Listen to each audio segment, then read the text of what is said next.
ব্যস্ত সড়কে দুটি মোটরসাইকেলে গাড়ি রোধ করে একটি কালো গাড়ি। দ্রুত বাহনটি থেকে নেমে আসে কয়েকজন, তাদের পরনে র্যাব লেখা পোশাক। বিপদ আঁচ করতে পেরে টাকার ব্যাগসহ পালিয়ে যাওয়ার চেষ্টা করেন একজন। তাকে ধরতে অস্ত্র হাতে দৌড় দেয় ওই কালো গাড়ির আরোহীরা।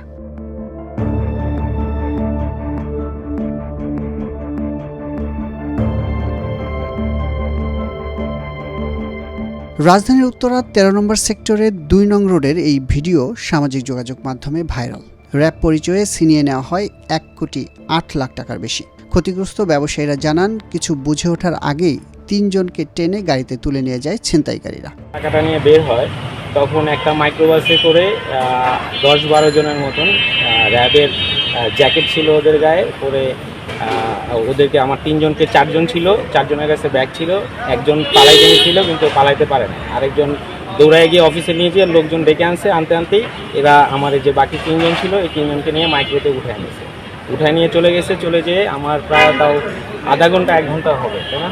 এরকম পরে আমরা খবর পাইছি যে ওদেরকে ১৭ নম্বর সেক্টরে ফালাই দিয়ে রেখে গেছে। ওদের চোখ হাতও বাঁধা ছিল। তো এরপর আমরা যথাযথ ভাবে আমরা থানায় কমপ্লেন করেছি। থানা থেকে কাজ করছে, র্যাবে আমাদের সাথে কথা হয়েছে, ওনারাও এটা নিয়ে কাজ করছে, আমাদেরকে আশ্বাস দিয়েছে। এখনও ইনভেস্টিগেশন চলছে। আজকে যেহেতু সব ব্যাংক খোলা নাই, আমরা একটা ব্যাংক খোলা পেয়েছিলাম, এটা ব্যাংকে জমা দিলে আমি এই টাকাটা যখন আমি ব্যাংকে জমা দিব, ব্যাংকে জমা দিয়ে রিসিপ্টটা যখন আমি নগদকে দিব, তখন নগদ আমাকে ইমানি দিলে আমি এটা দোকানে যেয়ে আমি ওদের কাছ থেকে জিনিসটা সেল করবো। এটা হচ্ছে ঘটনা। ঘটনাস্থল পরিদর্শন শেষে প্রাথমিক তদন্ত শুরু করেছে পুলিশ। এরই মধ্যে সংগ্রহ করা হয়েছে একাধিক সিসিটিভির ফুটেজ। অপরাধীদের গ্রেফতারের চেষ্টার পাশাপাশি প্রকৃত ঘটনা উদ্ঘাটনে কাজ চলছে বলে জানিয়েছে ঊর্ধ্বতন কর্মকর্তারা। আজকে সকাল 8:30টার দিকে 4 জন তার যে অফিসে কাজ করে তারা এই টাকা নিয়ে তারা যাচ্ছিল, যাওয়ার পথে এই ঘটনাটি ঘটে। টাকা নিয়ে তারা নিচে নেমে আসছিল।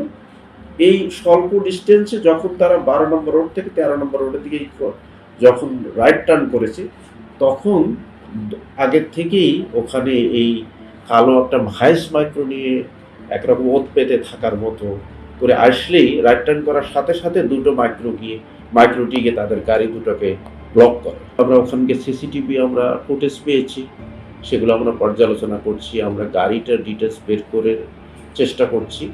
আর অনেক সময় দেখা যায় যে গাড়ি তো যে নাম্বারটা দেখা যায় সেটা তারা ফেক নাম্বার ব্যবহার করে যারা এই ধরনের কার্যক্রম করে। আমরা সে বিষয়েও কাজ করছি। পাশাপাশি আমরা ওই 4 জনকে জিজ্ঞাসাবাদ করেছি। আমরা যে নগদের ডিস্ট্রিবিউটর আব্দুল খালেক নয়ন সাহেবকে জিজ্ঞাসা করেছি, স্থানীয় জনগণ যারা ওখানে ছিল তাদেরকে জিজ্ঞাসাবাদ করেছি। আমরা টেকনোলজি বেসড যে ইনভেস্টিগেশন আমাদের হাতে রয়েছে সেটা আমরা করছি। আমি আমার অফিসারদেরকে টোটাল টিম আমরা এই বিষয়ে এনগেজ করেছি। আমি নানা দিকে নির্দেশনা দিয়েছি যাতে যত দ্রুত সম্ভব এটা রহস্য উন্মোচন করে আমরা এটা সাকসেসফুল হতে পারি। পুলিশের পাশাপাশি তদন্ত শুরু করেছে বিভিন্ন গোয়েন্দা সংস্থাও। দিনের বেলায় গাড়িতে তুলে টাকা ছিনতাইয়ের এই ঘটনায় ব্যবসায়ীদের মধ্যে ছড়িয়েছে আতঙ্ক।